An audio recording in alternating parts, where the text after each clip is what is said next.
And my dog just liked jumping in the water.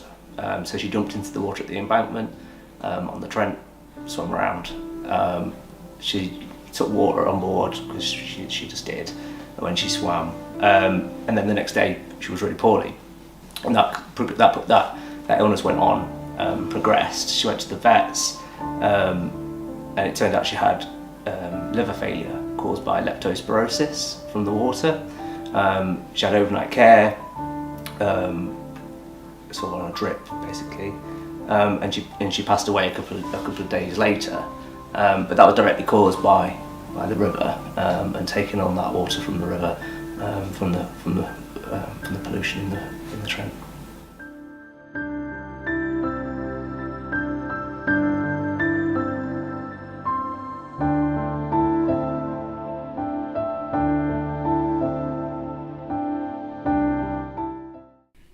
Hi, my name's Freddie Medley, and over the past few years, kayaking has become my life. So my free time in, around and often under the River Trent. However, there's a problem with the water, which affects everyone, and it's water pollution. In this documentary, I'm going to investigate the effects water pollution has on people. I'm going to do this by interviewing kayakers like myself, and an environmental specialist. I'm also going to find out how the problem became so bad, and find out what our politicians are doing, if anything, to fix the issue. Water is essential to life, yet we here in the UK let it get mistreated to an unthinkable extent. I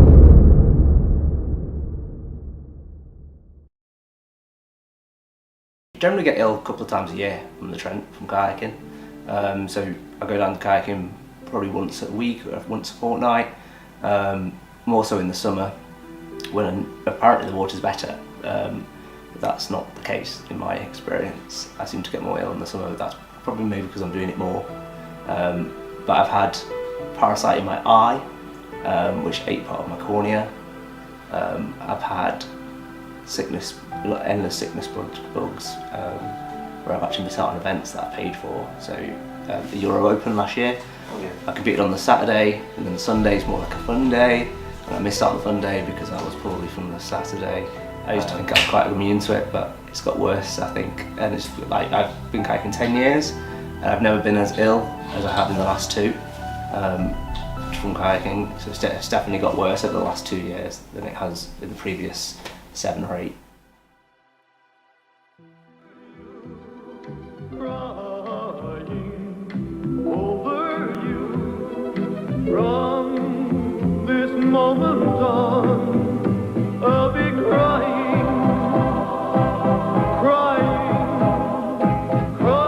It's no good turning on the waterworks after Wednesday. Register by then, or you'll miss out on the extras you could get if you become an H2 owner. To register for incentives and a prospectus in the Watershare office, call 0272 272 272, no later than Wednesday. The year was 1989, and the controversial Prime Minister, Margaret Thatcher, just passed a new bill making all of Britain's waterways privatised. France to the Philippines, from Jamaica to Japan, from Malaysia to Mexico, from Sri Lanka to Singapore, privatisation is on the move. Surprisingly, this actually helped in the short term, but as you'll soon find out, ended up hurting Britain in the long term.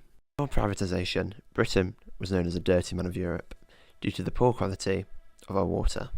It wasn't until 1988 when Margaret Thatcher delivered her speech on the environment would things begin to change, as water companies began investing large amounts of money into clean-up projects.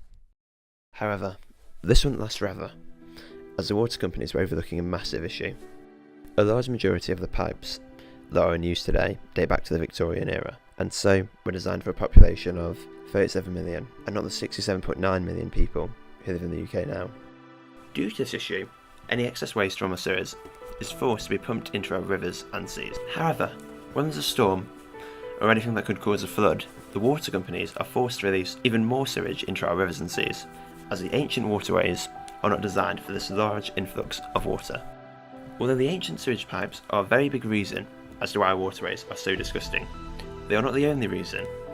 So I've agreed to meet up with Jane Dutton, an environmental specialist, who will give us a deeper insight into the issue.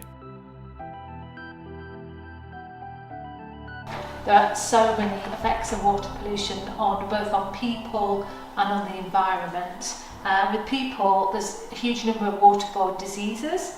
We've got harmful pathogens and parasites that can cause illness, things like gastroenteritis, cholera, hepatitis and dysentery, all really unpleasant, quite third world things that we don't really associate with us, but we're starting to see because of this water pollution.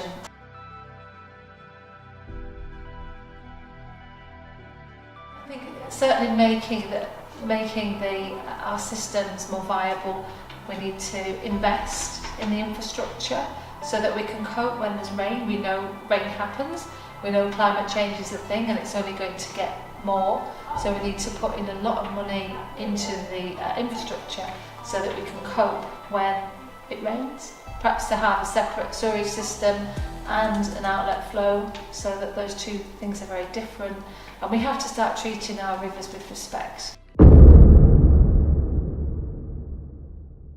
Now that we know quite a lot about the issue, how it affects people and how it's caused and how we can solve it, I've decided to meet up with a few politicians to see what they're doing about the issue.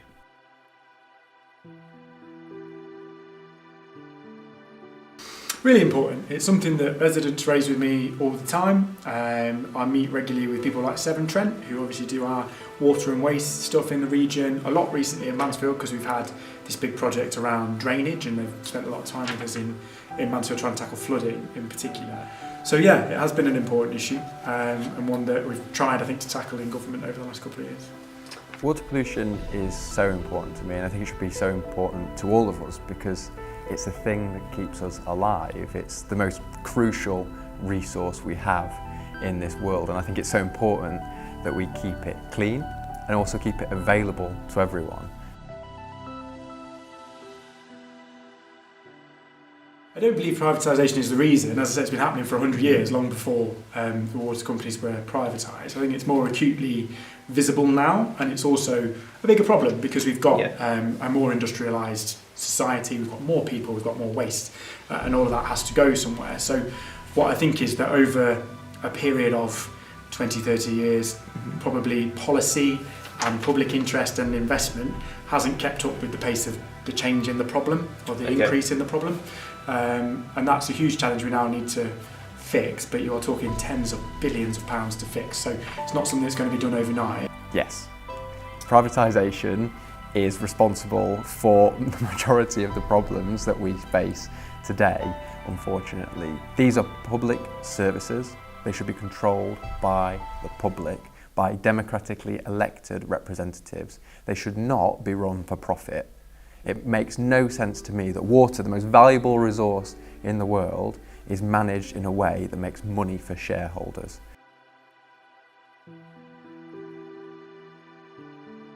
It's never enough, and there's loads more to do. I think we recognise that it's a huge issue. It clearly has been a very emotive issue for a lot of people, and it's clearly causing increasing problems for all the reasons I've talked about in terms of population, more waste, got to go somewhere, and just with the passage of time that makes rivers more polluted, oceans more polluted. So it's a bigger and bigger issue to tackle. But I do think that this government, and the reason it's now such a political football in some senses, is because this government's the first government ever actually try and do anything about it.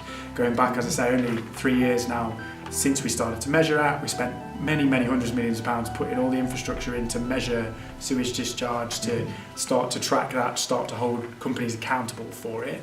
And now we're putting in a long-term plan for water that delivers many billions of pounds of investment in improving the infrastructure, because you can't do it overnight. You're asking the wrong person here. Do I think the Conservative government's doing enough? They're doing enough to get themselves booted out of the next election.